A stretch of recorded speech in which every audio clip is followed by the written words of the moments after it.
Shalom Ouvracha. Alors, Bezrat Hashem, on va parler sur la parashat Chayei Sarah.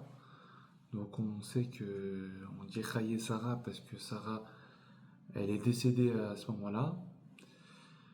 Et j'aimerais parler de la cause du décès de Sarah.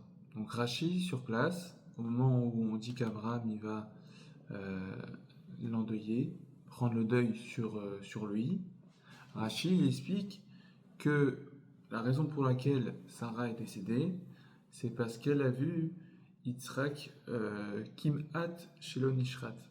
C'est-à-dire presque que Yitzhak n'était pas sacrifié, n'était pas. On lui a fait la shrita. D'accord. Comme ça, Rashi l'explique. Il y a des commentateurs sur Rashi qui disent je comprends pas. Il y a deux choses l'une. Si il a été égorgé, alors j'entends que Sarah est décédée. Mais qu'est-ce que tu as vu? Qu'est-ce qu'on t'a raconté? On t'a raconté qu'il est égorgé ou qu'il n'était pas égorgé? Alors les commentateurs, ils expliquent que non.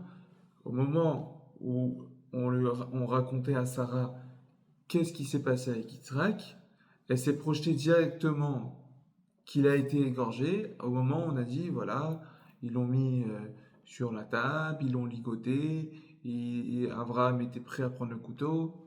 Elle s'est projetée directement en disant que voilà, mon fils il est décédé, ça lui a fait un stress et elle est morte de peur, littéralement. Comme ça, les Mefarchim ils expliquent. Et les Mefarchim ils expliquent qu'on apprend de là que comme toute mère marocaine ou comme toute personne stressée, eh ben, on peut tout à fait mourir, mourir de stress.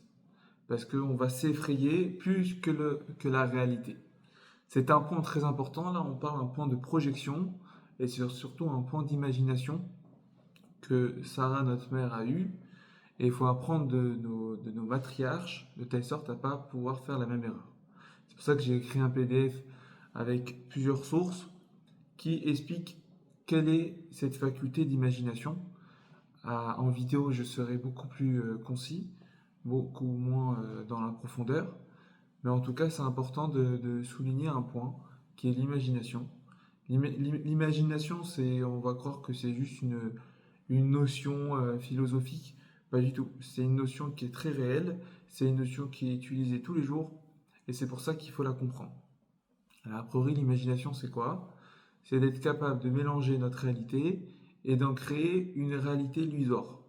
D'accord? Donc, on va prendre des objets, des notions, des, peu importe, pour pouvoir se projeter et créer un système qui n'est pas réel, mais qui est projetable. L'erreur est de ne pas différencier les déductions logiques avec l'imagination. D'accord? C'est très nuancé, je laisse lire le PDF, c'est très nuancé et malheureusement on est plusieurs à faire cette erreur. L'imagination en soi, elle est énormément utilisée par notre sensibilité, elle est liée à notre sensibilité. Plus on est sensible, plus notre imagination va être grande. Et plus on est sensible à des ondes négatives ou des données négatives, plus notre imagination va être négative. D'accord? C'est pour cela qu'il faut apprendre à ne pas être soit trop sensible, soit faire la différence, la nuance entre les déductions d'une situation et les propositions et les suppositions, ce qui va être utilisé dans l'imagination. Pourquoi? Parce qu'à cause de ça, on va mélanger notre réel et l'imaginaire. Et ça fait que on a une mauvaise perception du réel. D'accord? L'exemple qu'on a donné avec Sarah, c'est exactement ça. Elle a mélangé l'imagination avec le réel, ça a fait qu'elle a cru que son fils était mort et elle est morte de peur. Nous, on doit avoir cette capacité à ne pas tomber dans ce piège. Maintenant, pourquoi je vous parle de ça? Parce que c'est l'actualité de l'actualité. De nos jours, ce qui prime, ce n'est plus l'honneur, ce n'est plus l'argent, c'est la capacité de contrôler les esprits de l'autre. La capacité de contrôler les gens via le soft power, via la mode. C'est la capacité à influencer les gens. Voilà ce qui règne actuellement dans ce monde grâce aux réseaux sociaux. Et donc on utilise inconsciemment ou consciemment tous ces systèmes de contrôle, tous ces systèmes d'influence, on va dire, c'est le meilleur terme, de telle sorte à que tout le monde suive le mouvement et la même culture que nous, mais surtout c'est une base de business, surtout qu'ils achètent les objets. D'accord? Il y a plusieurs manières de le faire. La meilleure manière de le faire, c'est de faire une publicité où on va mélanger réalité et business. Prenez chaque publicité, il y a un système qui est comme ça. D'accord? Là, j'ai un exemple qui me vient en tête. Euh, les cornflakes fitness ne sont pas faits pour le régime. Mais comme on voit une silhouette fine et que le nom c'est fitness, alors on va se dire que c'est pour le régime, donc je vais les prendre. Alors quand tu vas en Israël, tu as le logo dessus qui a une forte dose de sucre, et ça veut dire que les fitness ne sont pas du tout pour maigrir. Mais pourtant, ceux qui voudront maigrir, ou en tout cas ceux qui aimeraient faire attention mais qui font pas trop attention, eh ben, ils iront acheter ces cornflakes. C'est un exemple très banal, très lambda, mais vous en avez plein, plein. La mode, c'est ça. On va influencer, on va mettre des gens sur les réseaux sociaux en faisant des placements produits de telle sorte à que vous allez imaginer qu'en ayant ça, vous allez être les meilleurs, mais en réalité, c'est pas fou. D'accord? Il y a plein d'exemples comme ça. L'imagination, c'est une puissance. C'est très puissant l'imagination, c'est une faculté qui est extraordinaire. La ben Kodesh Shechol, pour ne pas mélanger le Kodesh et le Chol, je dirais quand même ce qu'Albert Einstein il a dit. Il a expliqué que l'imagination est beaucoup plus importante que la connaissance.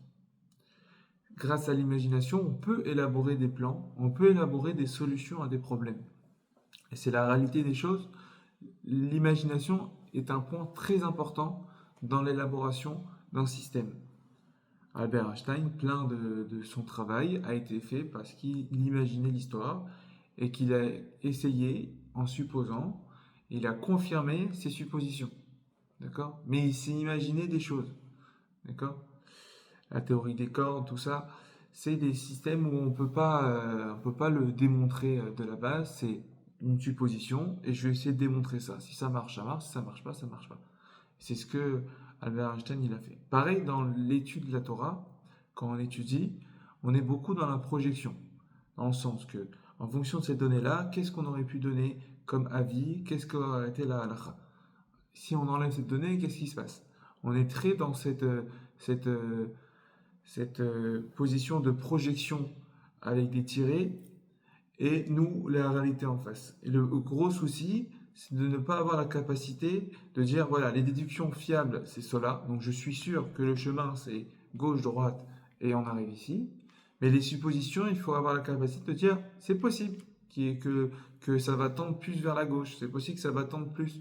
Mais avoir cette capacité de nuancer entre la réalité et l'imagination. Malheureusement, l'imagination, c'est une puissance, et comme toute puissance, ça a ses défauts. Si on n'a pas la capacité de la maîtriser, ça en devient un défaut.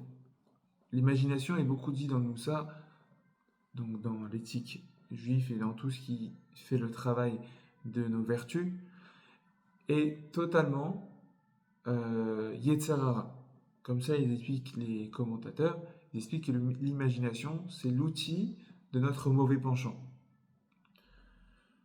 Donc, il faut avoir la capacité de le maîtriser. Comment le maîtriser? C'est de bien différencier nos sens sensoriels avec la projection et les déductions qui existent, différencier le raisonnement de la volonté, de l'envie, dissocier de la volonté à l'envie.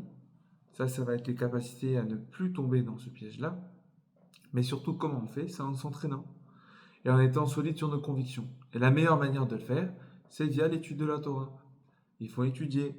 Alors vous allez dire, oui, mais moi j'ai pas le temps. Oui, mais on a tous l'obligation d'étudier. Donc il faut prendre le temps. Il faut prendre des mechayev. Donc c'est des obligations par exemple, de faire un cours une fois tous les jours, un cours une fois par semaine.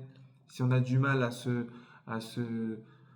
s'engager seul, de le faire en groupe, via la communauté, via la synagogue, via un rav qu'on connaît sur Zoom, peu importe. C'est important d'étudier et aussi d'affirmer nos convictions de telle sorte à que lorsqu'il y a une influence quelconque qui vient de l'extérieur, on ne se sent pas euh, apporté, influencé par cette projection erronée. En tout cas, je vous souhaite un Shabbat Shalom à tous et qu'on avance tous dans le droit chemin.